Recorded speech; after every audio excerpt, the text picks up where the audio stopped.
Olá! Hoje a gente vai mergulhar numa sabedoria antiga, lá da Babilônia, pra gente descobrir alguns segredos sobre riqueza que, olha, são tão atuais hoje quanto eram há milhares de anos. Pensa só na frustração do Bansir. Ele era um artesão super habilidoso, trabalhava duro, mas no fim do dia, a bolsa dele estava sempre vazia. Ele vivia cercado de riqueza por todo lado, mas sentia que nada daquilo era pra ele.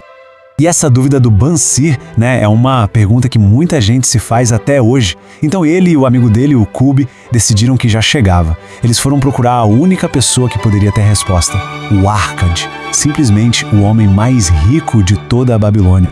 Então a história toda começa com um problema bem conhecido. O Bansir e o Kubi eram ótimos no que faziam. Ganhavam seu dinheiro, só que a grana sumia na mesma velocidade que entrava. No fim, só sobrava a vontade de ter as coisas. Foi aí que caiu a ficha para eles. Eles eram mestres nas suas profissões, mas não sabiam absolutamente nada sobre como construir riqueza. E foi assim que começou a jornada deles em busca desse conhecimento. E é importante dizer, o Arcade não nasceu em berço de ouro, de jeito nenhum. Ele era um escriba humilde que ralava horas e horas por um pagamento bem baixo. Mas dentro dele tinha uma vontade enorme de ser rico. Aí um dia apareceu uma oportunidade. Um agiota muito rico chamado Algamis precisava de um trabalho de escriba para ontem. O Arcade virou a noite trabalhando para entregar a tempo, mas em troca ele não pediu mais dinheiro. Ele pediu uma coisa só, o segredo para ficar rico. E aí veio o segredo. Uma frase que, quando a gente ouve, parece até simples demais, né? Mas essa ideia foi uma virada de chave tão profunda que mudou a vida do Arcade para sempre. A genialidade estava toda nessa simplicidade. Pensa bem, o Arcade pagava o dono da mercearia, o sapateiro, todo mundo, mas ele nunca se pagava. Esse princípio significava que a prosperidade dele no futuro tinha que ser a primeira e mais importante conta a ser paga todo mês. Tá, mas e na prática? Como é que se faz isso? O Algamis foi bem direto e deu pro Arcade uma regra super simples para seguir.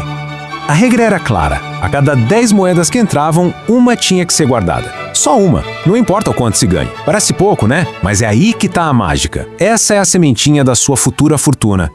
O Arcade conta que, quando começou a plantar essa sementinha todo mês, ele percebeu uma coisa incrível.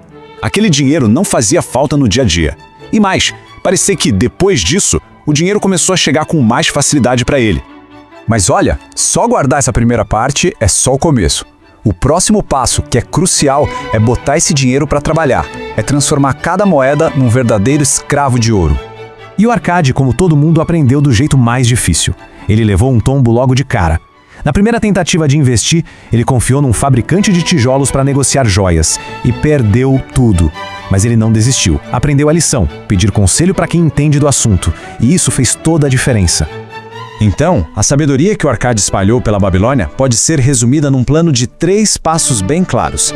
Primeiro, controlar os gastos e viver com o que sobra. Segundo, fazer o dinheiro que guardou se multiplicar. E terceiro, proteger tudo que foi conquistado, sem cair em armadilhas. É um caminho lógico, né? E tem um outro ponto muito interessante nas histórias da Babilônia, aquela ideia de sorte. Lá a gente aprende que sorte não é algo que simplesmente acontece do nada, é algo que a gente atrai. O livro tá cheio de exemplos de gente que viu uma oportunidade incrível de lucro passar bem na frente do nariz, mas não fez nada. Estar preparado, com dinheiro guardado e com conhecimento, é o que transforma uma simples chance em um golpe de sorte. E qual é o grande vilão dessa história toda? A procrastinação. Aquele famoso depois eu faço, amanhã eu vejo. É por causa desse hábito que um monte de chance boa acaba indo pelo ralo para sempre. E tudo isso leva a gente para a grande sacada final. Ao se pagar primeiro, controlar os gastos e aprender a investir com sabedoria, o que está fazendo não é só juntar dinheiro, é se preparar para agarrar as oportunidades que, com certeza, vão aparecer. A verdadeira pergunta que fica é, quando a oportunidade bater na porta, a bolsa vai estar vazia ou vai estar pronta?